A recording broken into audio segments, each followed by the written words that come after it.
This is a property of mine, which we are selling. It's in Cranbourne North in Victoria.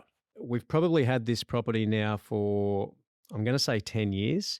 It has doubled, absolutely no doubt about that. Cranbourne is a growth corridor. But that property at the moment, if I sell that property at what I think it's worth, which is probably $800,000, and an investor buys that property, they're going to have $45,000 in costs to come in. So that's stamp duty, legal fees, whatnot, give or take, 45 to 50. That property at the moment produces $32,000 a year in rent.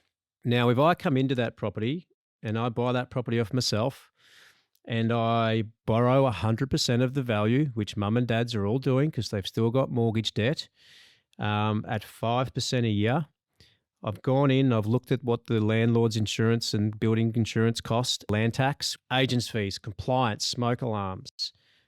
You are down on that property $24,585 a year. That's interest only? Yeah, this is just the interest. So you work out 5% at 845, you've got 40 odd grand in interest. So you're $8,000 down just on the interest, and then all the other costs come up. And this is assuming it's rented 100% of the time. This isn't taking into consideration it's untenanted.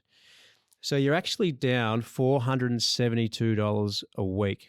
Of course, we have a thing in this country called negative gearing. But when you go into an investment or an asset, you do not go in thinking about the tax deduction because that can change any day of the week, whether it's from a government policy change or whether it's from your own personal situation changing. So you're purely relying on capital growth, and you're relying on a fair chunk of capital growth when it's costing you $450 to $500 a week just to hold it. So who is going to go into a property at the moment in Victoria, not because it's a bad investment, but just even be okay with funneling out $470 a week?